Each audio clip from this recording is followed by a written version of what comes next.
Last lesson we talked about. If using a user artwork as a reference image, and then use our own prompt word, may lead to uncontrollable styles of generated works. He can't copy the style of the user's work. Then some students will think, is it because the proportion of the control network is not enough? For example, we change the prompt word to a middle-aged man. Then at this time we will adjust the proportion of the control network to a higher level. 0.86. Let's try to see if we can copy the style of the user's work. We found out that he has nothing to do with user works. Not only the style has not been copied, didn't even copy the pose. Then we shut down the control network. At this time, the init strength of the user's work can be used. Adjust the influence strength of user artwork to a higher value. See if you can copy the style of the user's work. You will find that it has copied the style, but the characters have become very weird. Okay, let's change the intensity to middle and try again. He will lose the art style of the user's artwork. Just keep the color of the user's work. Original Rococo fine art style. Now it has become a more abstract, watercolor-like style. So if you want to migrate the style of user artwork, it is better to use Remix. Some students said that as a born proud barbarian, I must use user artwork as a reference image. Also migrate the style of the user's work. How to do it? Is there a way to make it happen? There are also. That's the prompt word for copying user work. Keep his style cue. Removed his character gender description hint. For example, take this picture as an example. Analyze its prompt words. The first sentence Rococo style can be retained. Vietnamese portraits can also be kept. And Vietnamese with red indigo hair can also keep. These are all about the description of the picture style. And a description of the picture quality can be kept. Until this sentence supple female form is to describe his gender. We just delete this sentence. Just change it to our own prompt words. Okay, let's copy the prompt word. Point image to image. Both images and prompt words are copied over. We delete its supplement female form. Then add a middle-aged man at the beginning. At this time, let's click generate to take a look. Okay, the style of the original picture is perfectly copied. And the characters have also become the middle-aged men we need. This is using the user artwork as a reference image. A way to generate my own images resembling user art style actions. Let's take this image as an example. Verify again whether the method just now is reliable. Click to enter, click copy prompt to copy its prompt words. Remove the description of the character's gender in the hint word. Keep his style cue. For example, a half-length portrait of a 20-year-old young woman. We can delete. Daniel F. Gerhardt's could also be a girl. We also want to delete. And Michael Gamache. We're not sure whether to delete it for insurance. Then we add our own prompt words. I wish he was a young male with a beard. So add a man with beard short hair in front. After modifying the prompt word, we will copy it back. Click image to image. At this time, the user's work enters the reference map. Delete the prompt word of the original user's work and paste our prompt word. Negative cues can be turned off or on.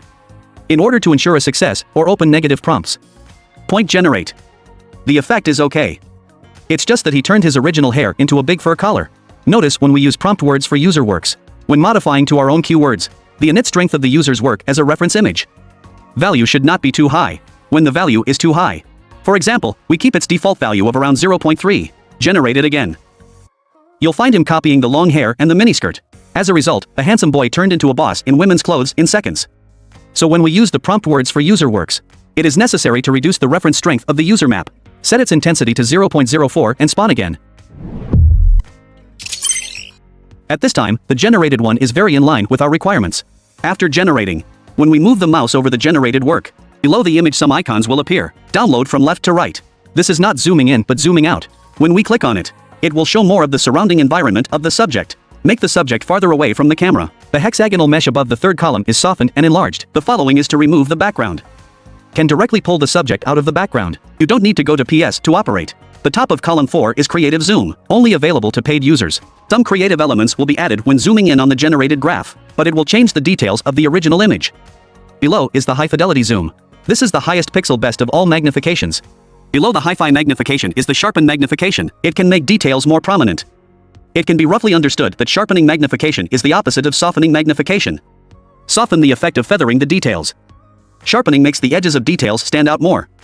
This double arrow, click on it and it will go to image to image. It can be used to regenerate a new graph. The following box is edited in the canvas. We'll talk about it later. On the far right is delete. Okay, let's click on the picture. These icons are also shown below. The first drop-down box can choose to display the original image or a zoomed-in picture. Let's click on the zoomed-out picture to see. The surrounding environment is more The subject is a little farther away from the camera. Then click to go back. The character will be cut out from the background. At this point we can directly edit in the back canvas. Then the second is to delete. The third is to download. What kind of pictures to download? You can choose from the drop-down box in front. 4 are copied to the clipboard. The 5th is to pull away, as I have just said. The 6th is to go to the background. I just used it and can't use it anymore. The 7th is creative amplification. Only paid users can use. The 8th is hi-fi amplification, not used yet. We can click to try. The 9th is to soften and enlarge. We can also click to try. The 10th is sharpen and enlarge. Can also be used once, when the enlarged pictures are generated. Where to find it? We can click on this icon. There is a personal feed in the sidebar. Click on all your generated works are here. Then click upscaled. It's your zoomed in work. Let's take a look at this. This one is HD crisp, the previous one shows sharpening and zooming in. Then we go from the original image to various enlargements. Download in turn. Good. After downloading, let's compare their sizes.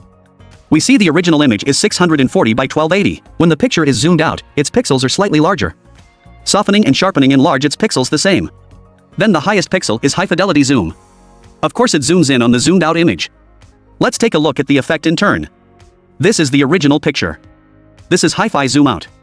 Let's zoom in. Even with such a large, it's still not a pixel. Look, wow. This is the sharpening zoom. Let's take a look. It doesn't have as many pixels as high fidelity. Zoom in so that you can already see some pixels. Soften. Softening looks like a smoothing effect. Then the sharpened skin is not as smooth as before. Okay, let's talk about canvas editing. Or picture extension. Let's take the picture of the orange cat generated by Leonardo as an example. Mouse over image. Click on the square that appears below.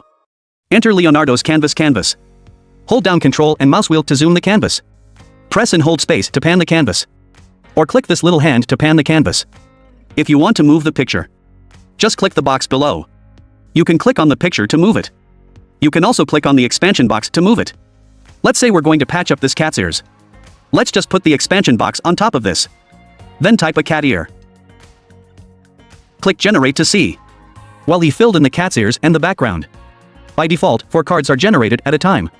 If you think this one is more appropriate, you can click Accept to accept. Then we continue to fill in the cat's tail. Click the expansion box to move it to the right half. When calculating the picture, it is better to overlay the original picture a little more. This makes it easier for AI to identify what the original image is. If we want to expand the size of this stretch box, you can choose the picture size on the right. Choose 512 by 1024. It gets bigger. Move it to the top half. Then it's not high enough for us to extend it a bit. In order to reduce token consumption, we also reduced the number of images generated at a time to 2. At this time, we enter in the prompt word box. A cat's tail. Generated a bit strange. We cannot accept. Click Cancel to regenerate. The basic operations of the canvas are these. Then as for the effect, you can adjust it yourself. In addition to extending the pictures generated by Leonardo, we can also upload our own pictures for extension. Click Upload Image. From Computer. Let's take Van Gogh's Starry Sky as an example. Add the spaceship and starry sky to the right. Click Generate. The meaning of this close prompt word. Extend left. Enter rings and sky on the left. Choose an accept that you are satisfied with. In this way, this world-famous painting is expanded by us. If you are satisfied, you can click Download. Open it. Quite interesting. Okay, that's it for this lesson. In the next lesson we will talk about training our own model. Like, subscribe, turn on the little bell to prevent missing it in the future. Peace.